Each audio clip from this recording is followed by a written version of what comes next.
राधे राधे दोस्तों, आज के वीडियो में हम हरतालिका तीज व्रत के महत्व, व्रत के नियम और साथ ही इससे जुड़ी हुई कथा के बारे में भी जानेंगे। तो भाद्रपद मास के शुक्ल पक्ष में आने वाली तृतीया तिथि को हरतालिका तीज का व्रत रखा जाता है। 2025 में 26 अगस्त दिन मंगलवार को यह त्यौहार मनाया जाएगा।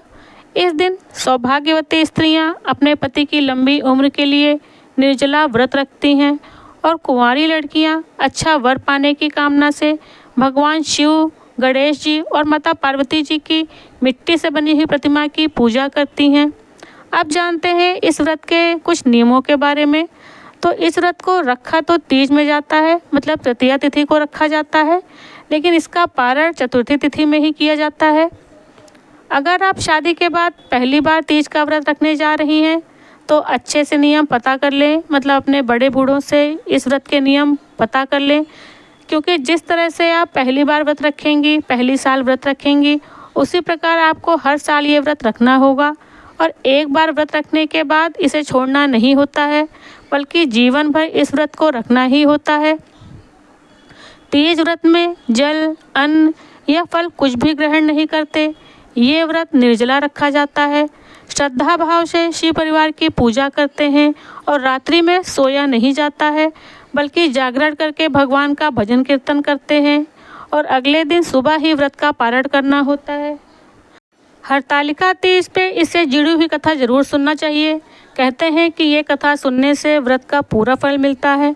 तो कथा के अनुसार माता सती ने देह त्यागने के बाद हिमवार और मैनावती के यहाँ पार्वती रूप में जन्म लिया। माँ पार्वती का बचपन से ही भगवान शिव में अटूट प्रेम था। वो हर जन्म में भगवान शिव को ही पति रूप में पाना चाहती थी।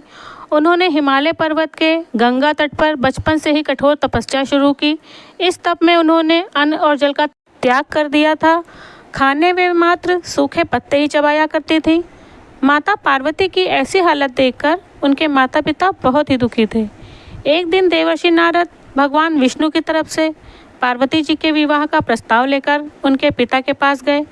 माता पार्वती के माता पिता तो इस प्रस्ताव से बहुत ही खुश हुए, लेकिन माता पार्वती ये समाचार सुनकर दुखी हो गई, क्योंकि वे अपने मन में ही भगवान शिव को अपना पति मान चुकी थी।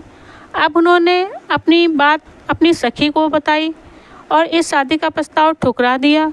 अपनी सखी की सलाह पर पार्वती जी ने घने वन में एक गुफा में भगवान शिव की आराधना की और अंत में भाद्रपद में शुक्ल पक्ष की तृतीया को हस्त नक्षत्र में मिट्टी से शिवलिंग का निर्माण किया, उनकी विधिवत पूजा की, रात्रि भर जागरण किया। पार्वती जी के तप से प्रसन्न होकर भगवान शिव ने उन्हें अपनी पत्नी के रूप में स्वीकार कर लिया। तभी से इस दिन मिट्टी के शिवलिंग बनाकर पूजा करने और व्रत रखने की परंपरा चली आ रही है। तो दोस्तों, ये थी हरतालिका तीज से जुड़ी हुई कथा। हे भोलेनाथ, हे पार्वती माता, जो भी इस कथा को ध्यान से, भक्ति भाव से सुने, इसको पढ़ने वाले और कहने वालों की सारी मनोकामना पूरी करना, उनका सुख सौभाग्य सदा बनाए रखना। बोलो भोलेनाथ की जय हो, माता पार्वती की जय हो। तो अगर आपको हरतालिका तीज से जुड़ी हुई यह जानकारी अच्छी लगी हो तो वीडियो को लाइक करिएगा, चैनल को सब्सक्राइब ज़रूर करिएगा। भगवान की कृपा आप पे सदा बनी रहे। राधे राधे।